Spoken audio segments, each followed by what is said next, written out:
Hi folks, Rick Wedell here. I'm the Chief Investment Officer at RFG.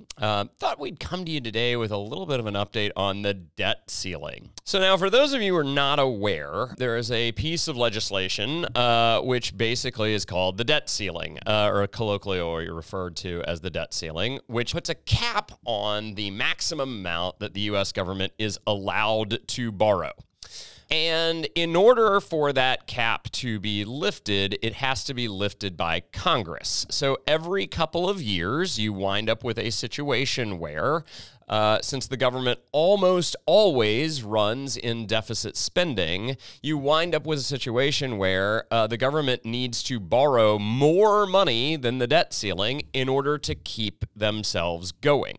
And when you wind up in a situation where the administration, the executive branch of the government, the presidency, is controlled by one party, and then one chamber of either the House or the Senate is controlled by the opposition party, then normally there's this great debate because in order to get that debt ceiling increased and get policy passed, you have to get an agreement from both of those two sides.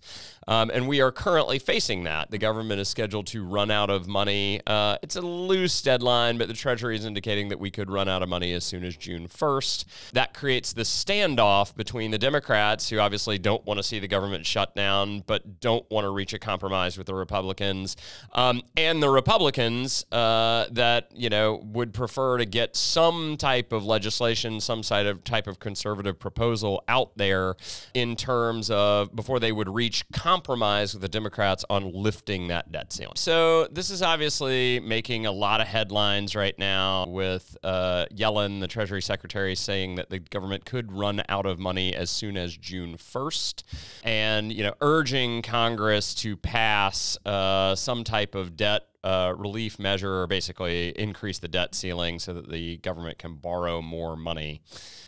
I think really what's important to understand about what's going on in Washington right now is the sort of political science of all of it. If you're the Democrats, you have your constituency, or at least a large portion of your constituency, that are in the never say never camp, never negotiate. We shouldn't have to negotiate this at all. Why does any other country, negotiate this? This is silly. Why should we concede anything? And those people are very, very hardline, and rightfully so, given their political beliefs, that they shouldn't concede anything. On the other side, you have the Republicans that have this, debt ceiling issue in their control, and they have a political base that are basically saying, we shouldn't be borrowing more money, or if we are borrowing more money, we need to get concessions from that package. This is our chance within, this 2-year congressional session to really drive the type of reform that we'd like to see, and, of course, we're not going to let them get this for free. And I'm not going to comment really on which side is right or wrong, but what I will say is this. If either one of those two parties concedes before the very last hour, their respective bases will be mad at them.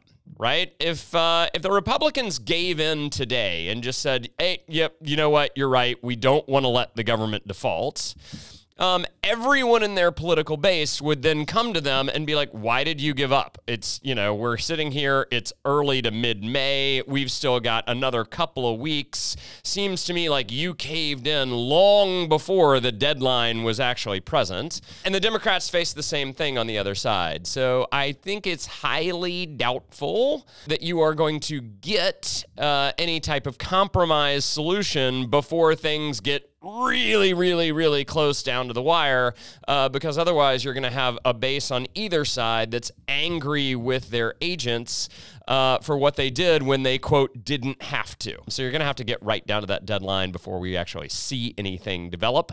In the meantime, you're going to see a lot of scary headlines come out because that's what the media does. And, I would just remind folks on just driving to resolution, I don't think anyone in Washington wants to see us actually go into default, or if there are certain elements of either party that might like to see that, I don't think that they represent the majority of the party party that would like to see us into default, which means that, we've always gotten to these boundaries before, and we have always passed some type of resolution to get things done.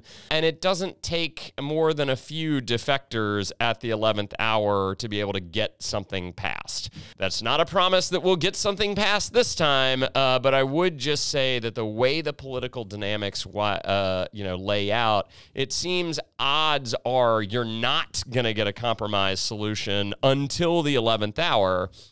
But then at that 11th hour, there will be a lot of pressure on the moderates in either party to kind of cross the lines and make a deal that makes sense. And you only need a little bit on either side to make something happen. So with that, as always, if you have any questions, please reach out to either myself or to your advisor. I hope you're having a great day, and I look forward to talking to you again soon.